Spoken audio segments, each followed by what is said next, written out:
Imagine it is 1915, in the heart of the Weddell Sea, one of the most hostile places on the planet.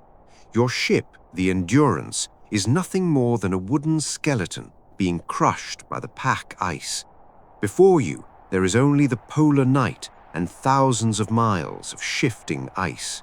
You have 27 men under your responsibility, and then you tell them one thing that will change history.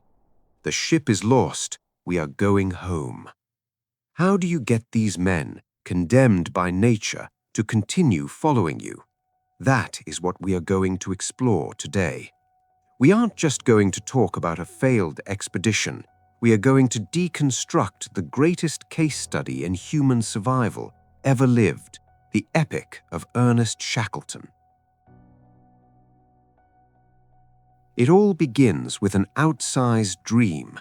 After Roald Amundsen reached the South Pole in 1911, Shackleton decided the last great Antarctic challenge was the complete crossing of the continent, from sea to sea. This was the Imperial Trans-Antarctic Expedition.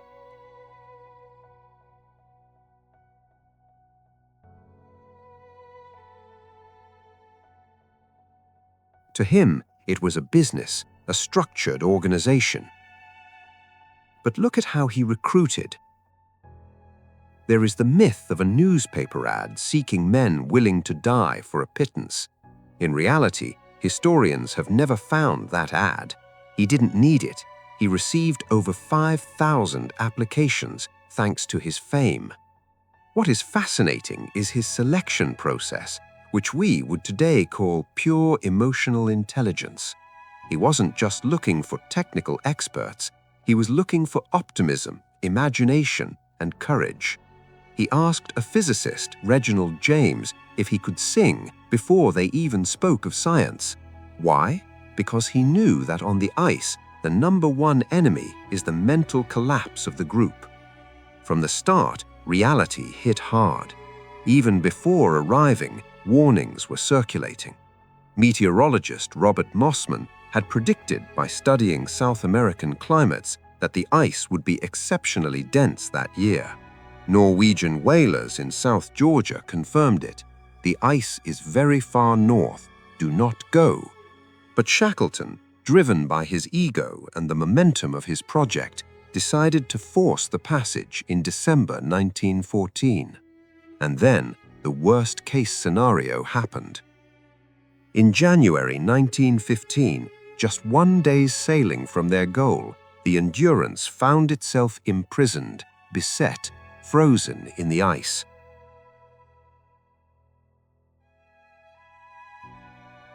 The ship drifted with the pack for 10 months. It is here that Shackleton became what modern Harvard analysts call the entrepreneur of survival. The moment the initial plan died, he pivoted. The goal was no longer to cross Antarctica. It was to bring every single man back alive.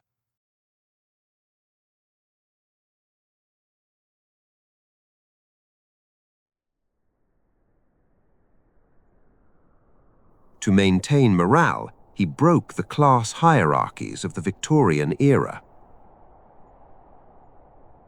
Scientists and officers shared the most menial tasks with the sailors, such as cleaning the dog kennels. He imposed a strict routine. Football matches on the ice, lectures, and above all, those singing evenings. But on October 27, 1915, the ice finally won. Under the pressure, the Endurance bent and snapped like a matchbox.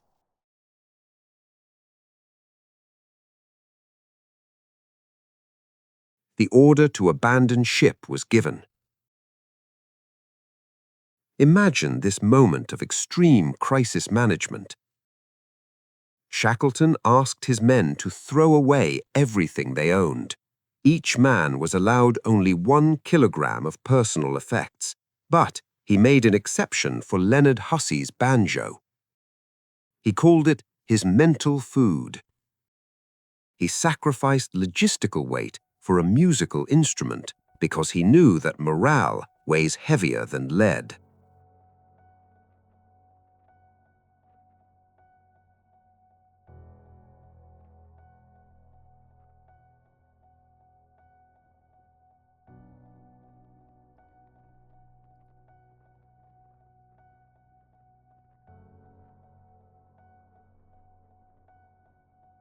Yet he also had to be ruthless.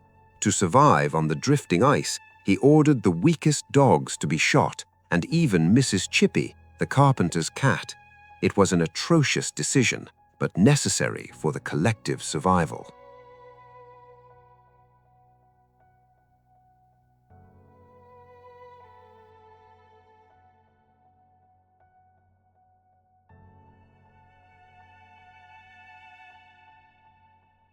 After camping on unstable ice floes for months, they finally reached Elephant Island in April 1916 using their lifeboats. It was a desolate rock, far from everything. No one would come looking for them there. Shackleton then made the craziest decision of his life, to sail 1,300 kilometers of raging ocean in a 7-meter lifeboat, the James Caird. It was a feat of pure navigation. Frank Worsley, the captain, had to take sextant readings in storms where he saw the sun only 4 times in 2 weeks.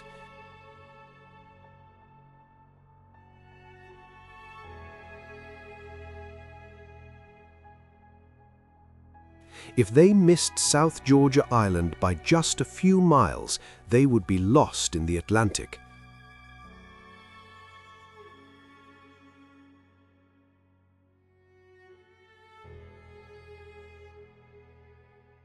Against all odds, they touched land on May 10, 1916, but they landed on the wrong side of the island. Exhausted, some could no longer walk. Shackleton took Worsley and Tom Crean and began a forced 36-hour march without a map through the island's glacial mountains, a feat never achieved before. It was during this march that they felt what is now called the third man factor, the impression that a fourth invisible presence was guiding them. When they finally arrived at the Stromness whaling station, they were unrecognizable, haggard, scorched by salt, but Shackleton had only one thought: to go back for his 22 men left on Elephant Island. It would take him 4 attempts and 3 months of relentless struggle against the ice to finally succeed with a Chilean ship, the Yelcho. On August 30th, 1916, he approached the beach. He counted the silhouettes with his binoculars. They are all there. 0 deaths. How was this possible? If we compare this to the Ross Sea Party, the other branch of his expedition that was supposed to drop supplies on the other side of the continent, they had 3 deaths despite having a fixed base. The difference wasn't luck. It was the leadership of Frank Wild on Elephant Island, who every morning repeated, "Pack your things, boys. The boss might arrive today." This is what we call controlled hope. Yet, when Shackleton returned to England in 1917, the reception was icy. The world was in the middle of the First World War. Millions of men were dying in the trenches. His story of survival seemed trivial in the face of the global carnage. He died a few years later, in 1922, of a heart attack during one final expedition, riddled with debt. So what does Shackleton teach us today? He failed in all his material objectives. He did not cross the continent, he lost his boat, and he did not become rich. but he became the model of the leader capable of transforming a disaster into a human triumph.